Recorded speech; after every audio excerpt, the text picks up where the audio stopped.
talk too much. Yeah, right. Don't talk too much, we'll see. We don't talk too much.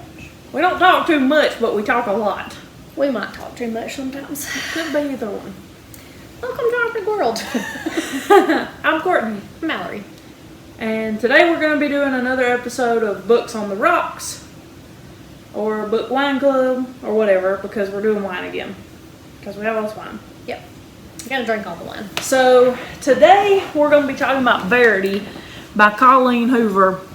And honestly, we picked this wine because I had a similar color scheme to the cover. Basically. It's Farinelli Pinot Grigio, Prodotto in Italia. We didn't chill it, but it wasn't very warm anyway, so we'll see what shakes out. Yeah. Mostly we didn't plan ahead. Again, we never do. No. This isn't a show where you plan things. No. Sometimes we plan things, but lots of times we don't plan things. So, we don't plan things as well as we should. That's for sure. Cheers! Cheers!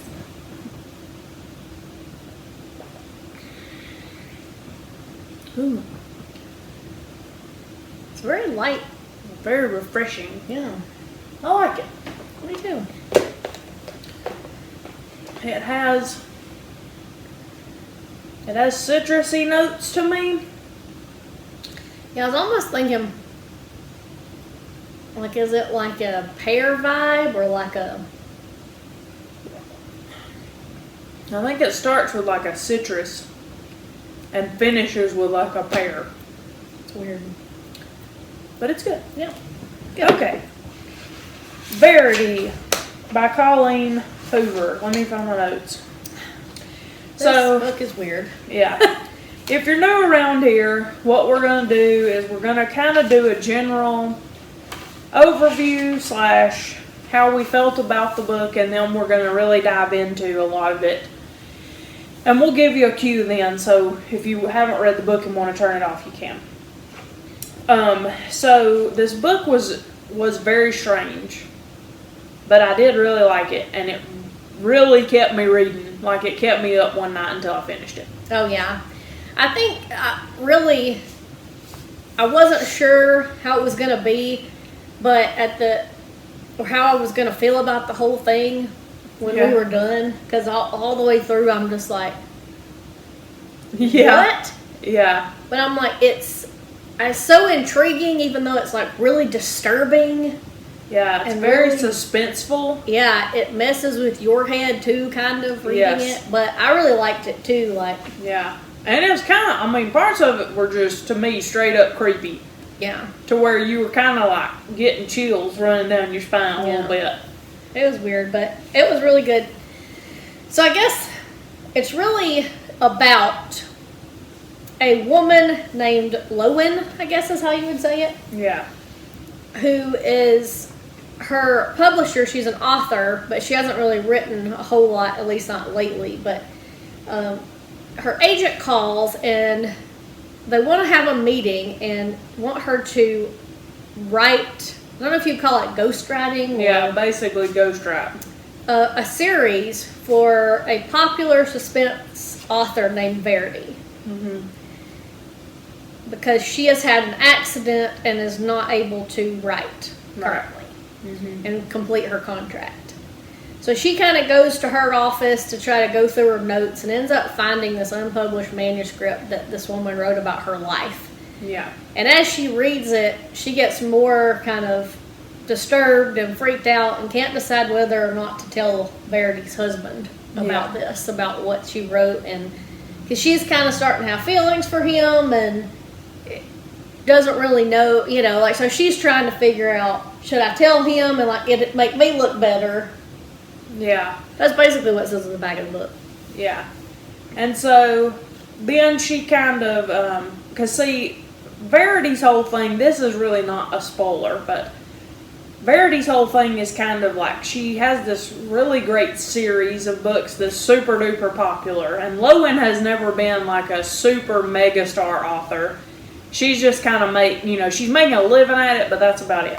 Mm-hmm. But Verity's books are interesting because they're told from the villain's perspective.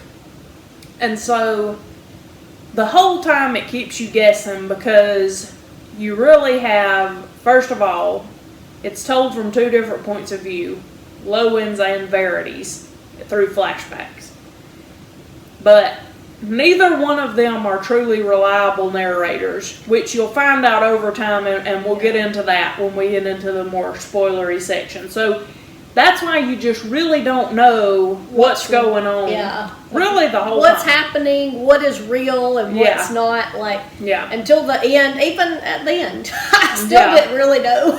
Yeah, so I mean, it's a lot of twists and turns and everything else. So it's really, really good. I'd give this one probably 5 stars, honestly. Yeah, because I really liked it, even though it was really weird. It really kept me reading. The characters were interesting, even though, like I said, they were, like you said, they were both kind of like very unreliable for various reasons.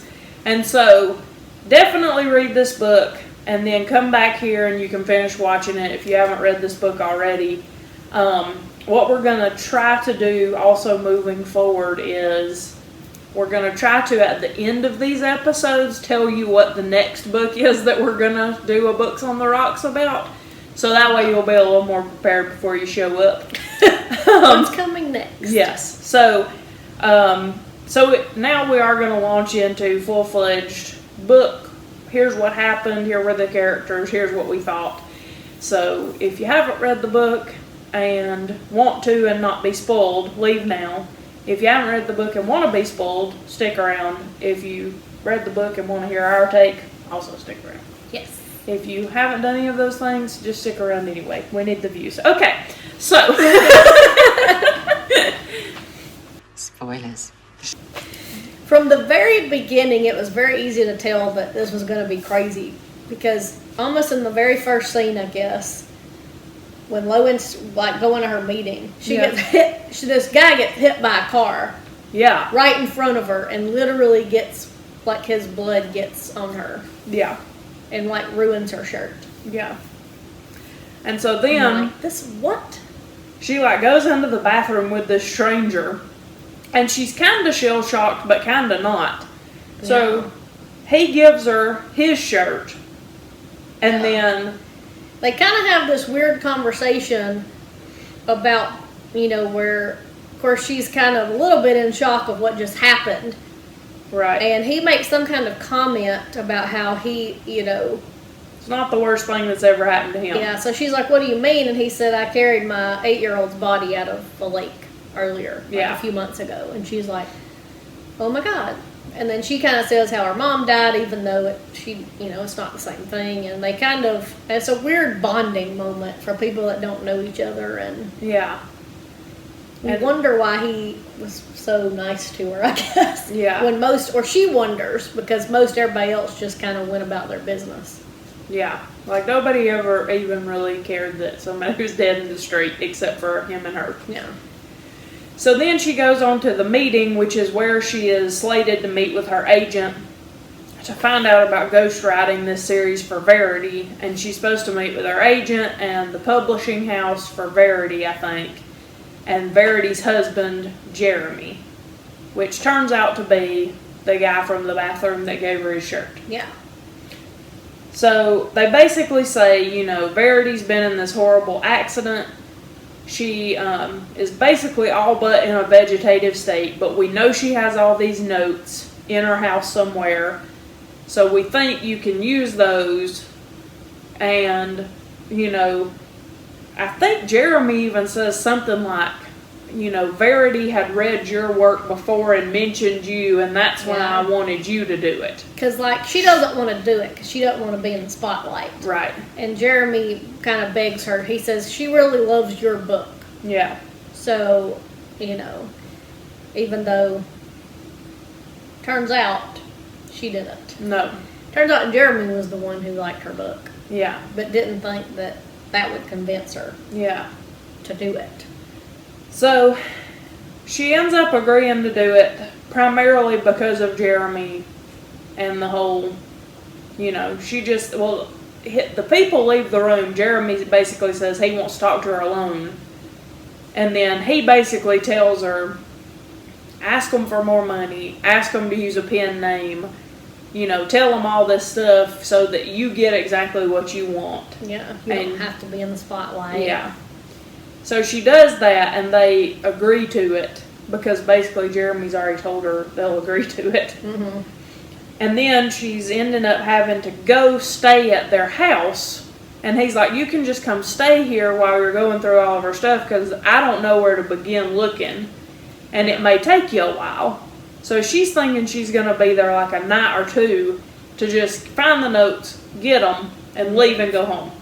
But she gets in there and realizes it is going to take her a long time because there's lots of stuff. Plus, she hasn't even read Verity's books. Mm-hmm. But then she finds the manuscript. Yes. This is when things start getting twisted. Yes. When she moves into this house. Yes. So, the manuscript... Alright, so first of all, other characters. So, Jeremy and Verity had 3 kids. So, they have a little boy named Crew, who is, like 6 or... Yeah, he's not very old. No. And then, he might be younger than that. And then they had twin girls who were 8. But we knew he had the one daughter. Mm-hmm. But we found out he actually had twins, and both of them are dead. Yeah.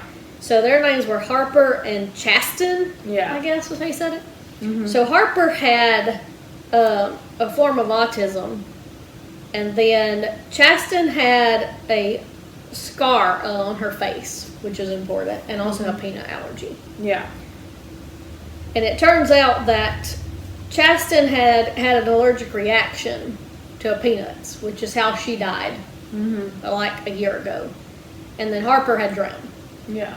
She's the one that had drowned.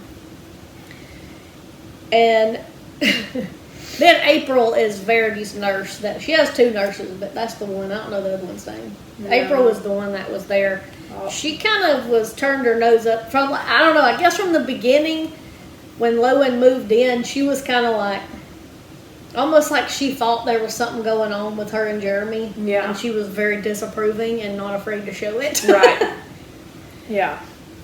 But that's kind of your main people, Yeah. I guess. And then Corey was her agent's name, who was also her ex-boyfriend, but Yeah. he wasn't really in it that much. No, and that was part of the reason too why she had been struggling, like on a personal level. Her mom had died, and she'd been dedicating all of her time to taking care of her mom. Mm-hmm. That had kind of thrown her for a loop, and then she and Corey had broken up, but he still wanted to be her agent, and she thought that was for the best. And so Lowen is just she's kind of a little bit all over the map, and then eventually in the course of the story, you find out that Lowen sleepwalks.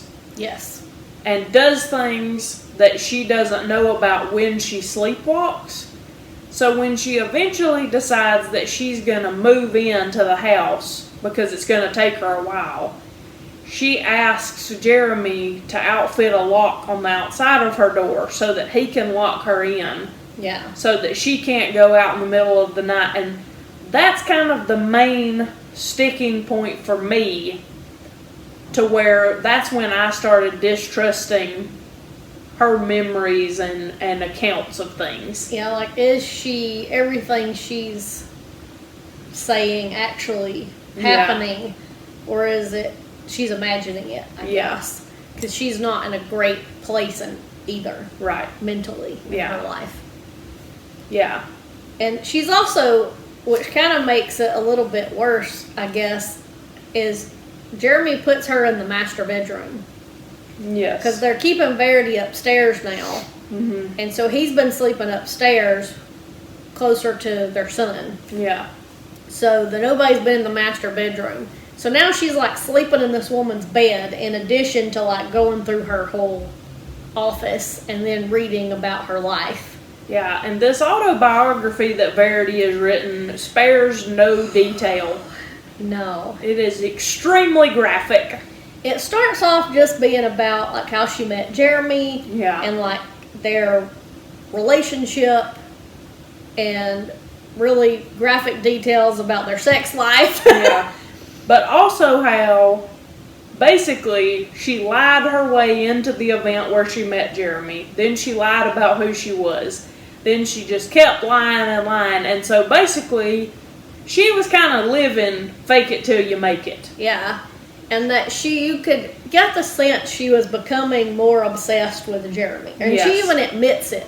Yeah. That she had become obsessed with him. Yeah. And when he was gone, she was just like distraught. Yes. When he wasn't there, when he went away on business or Yeah. something. And then she found out she was pregnant. Yeah. And this is when things get worse. Yes. Because Jeremy's so excited about it. Yeah. And she's not. No. And she's mad that Jeremy's so excited. And she even asked him, like, do you love them more than me? Yeah. And he says, yes.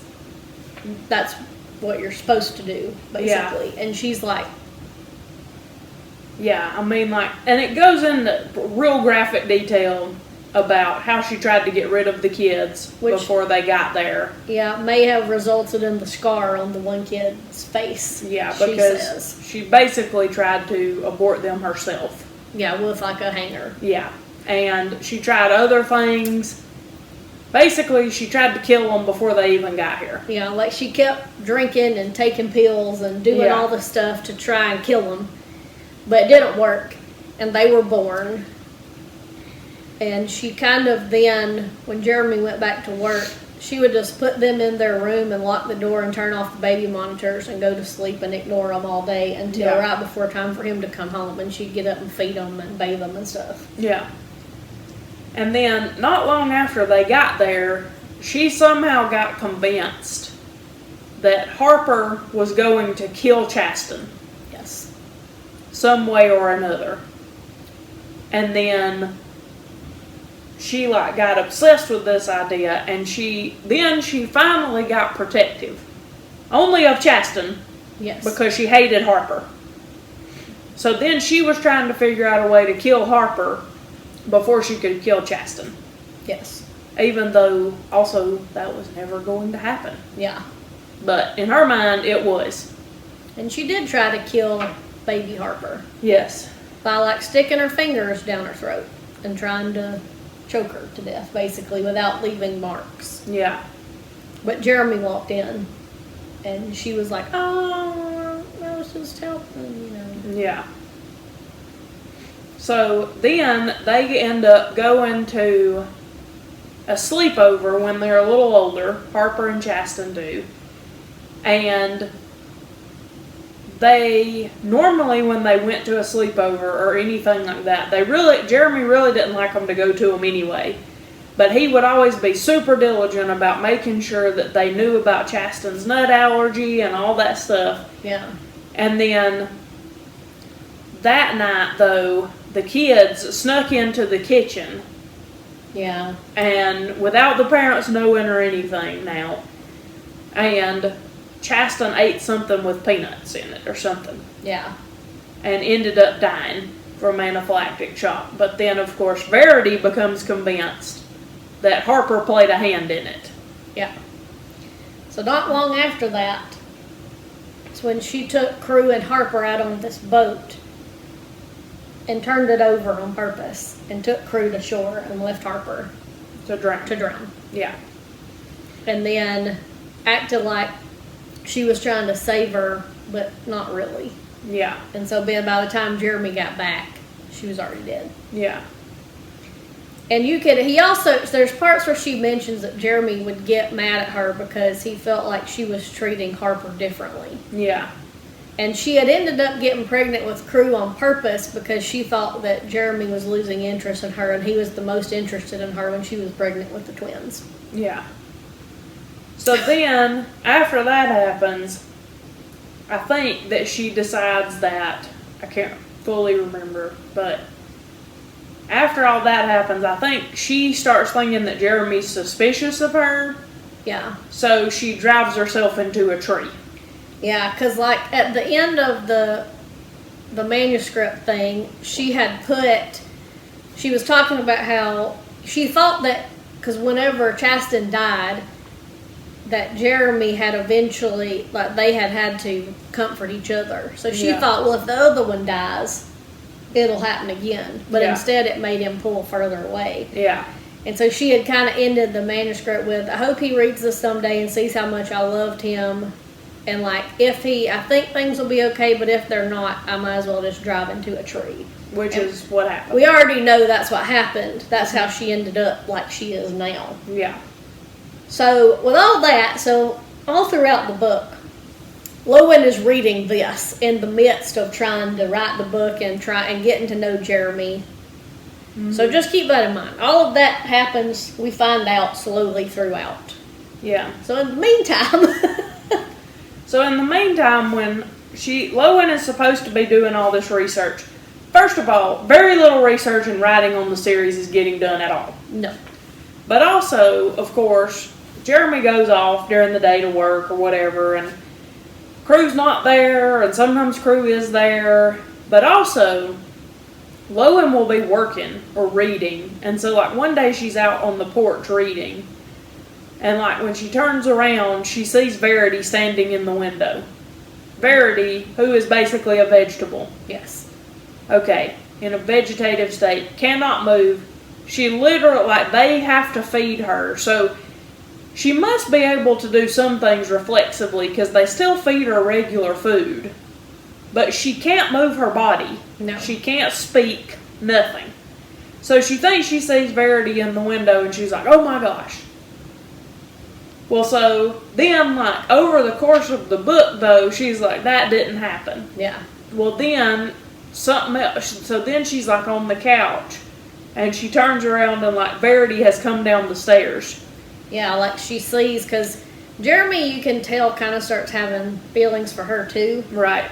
But he's trying not to, I guess. Yeah.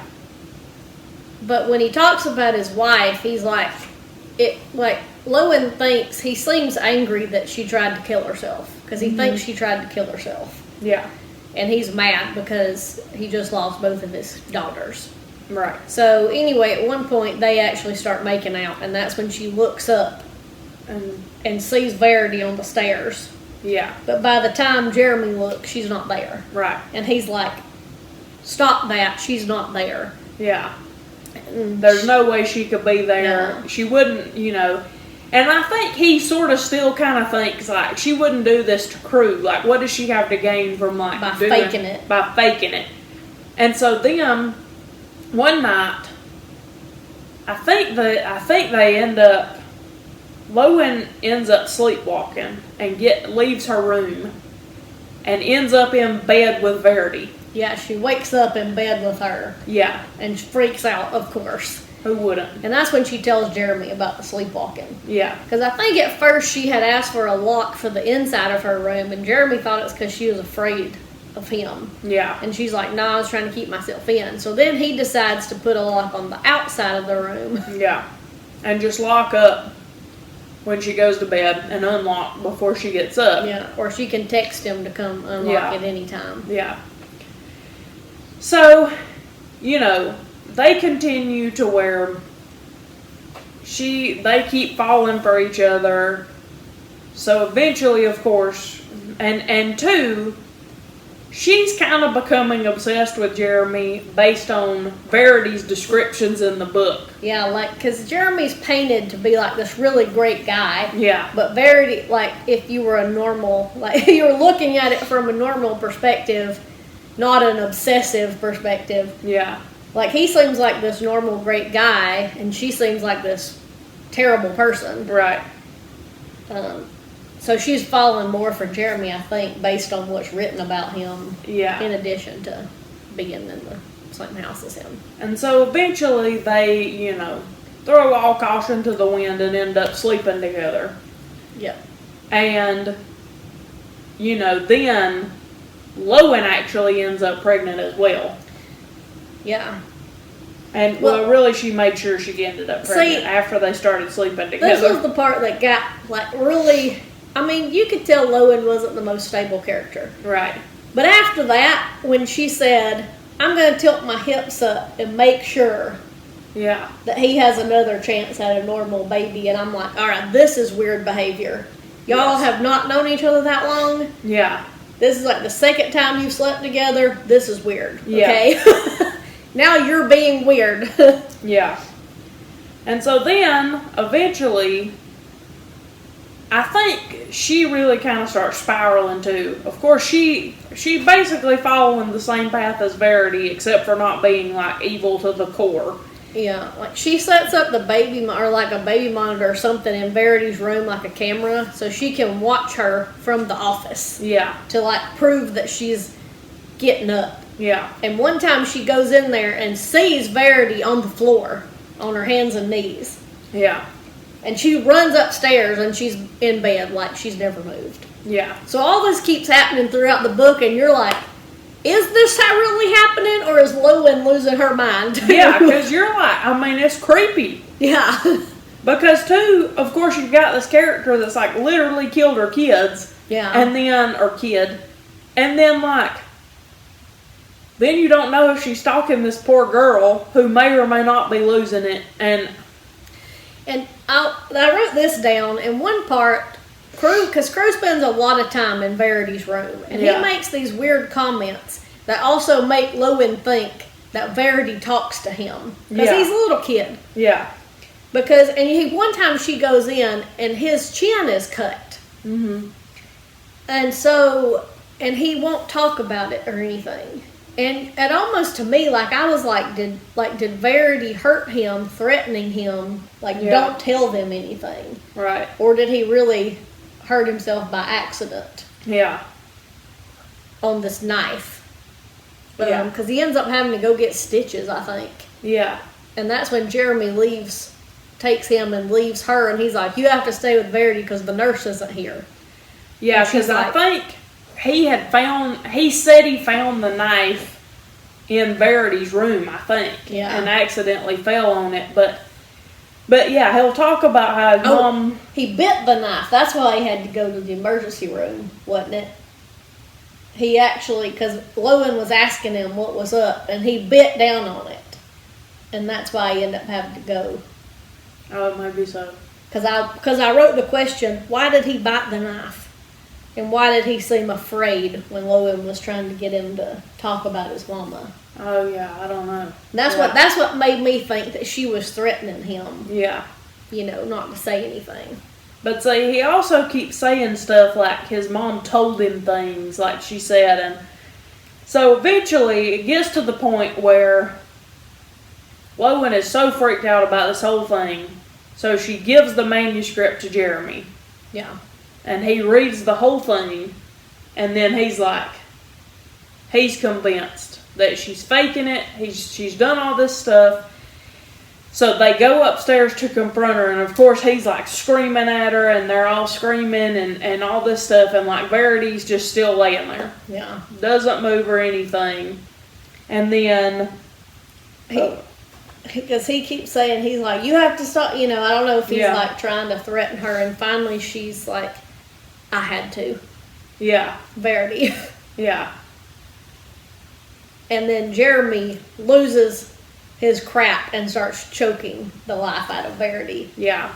And basically decides that they have got to kill her. But Lowen's like, don't do it like that because they'll know you killed her. Yeah, And she's like, thinks about when Verity tried to kill baby Harper yeah, by, shoving her fingers down her throat. So tells Jeremy to do that.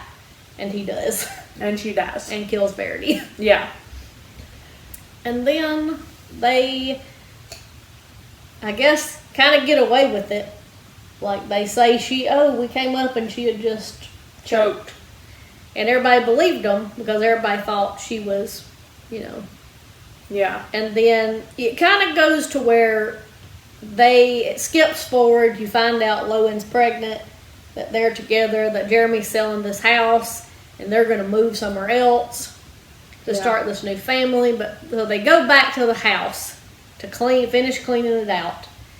And Crew goes upstairs and says, I got to get my stuff from Mom's floorboards. yeah, So Lowen goes up there because she remembers seeing Verity on her hands and knees on the camera, yeah, and starts opening the floorboards and finds a letter yes. to Jeremy. So she reads the letter, and the letter's basically like Verity saying, I guess by now you found the manuscript, and I know surely you didn't believe it. And it was all just a tactic to get into the mind frame of her characters, which is what her psychologist had suggested that she do. To write from a villain's perspective. Yeah. Is to write your own life as a villain. Yeah. And so she is basically being like, I know you didn't believe that because we have such a great relationship and you know how much I love the kids and blah, blah, blah. But, you know, it was all just to make these books and all this stuff. And she kind of had said, well, at that point, I think she knew that Jeremy had read it because Jeremy, according to the letter, had actually read the manuscript prior, and her car accident wasn't an accident. That Jeremy had drugged her into her whatever and taken her out and crashed the car with her in it to make it look like she had tried to kill herself. Yeah. And he was truly trying to kill her because he thought she had killed Harper. Yeah. And that now she was trying to wait for the money from the book stuff to come through so she could get her part and her and crew could run away. Mm-hmm. But that, yeah. So... So you're kind of, and then, so Lowen decides to just shred the letter, flush the letter, and never tell Jeremy about it. Yeah. And you're kind of left as a reader to be like, so was the manuscript fake? Or was the letter fake? Or was the letter fake? Because basically, you know, but see then too, why hadn't Jeremy mentioned anything about this before, and why does he seem so mad? Because, see, really, then you figure that bit out. But, see, she'd obviously written this letter before he tried to kill her to be like, you know, surely you don't believe that. She was like, I couldn't believe, you know, that you would ever think that I would do that. Yeah. But, so I don't know. I guess at the end you're kind of like, oh my gosh, so, like, was it all really fake? But to me, I'm like, if it was fake, I feel like it would be so hard to write the things that she wrote about her kids. About hurting her kids like that and trying to kill, like, it just seems like... But, I mean... I don't know. How do people like that get into these mind frames to write these characters if you're, you know, generally a good person that just leads an everyday life where you love your family and get by? I mean... It's so crazy. So basically, at the end, you don't know any more than you did. And I don't know, like, how did she fake it so well?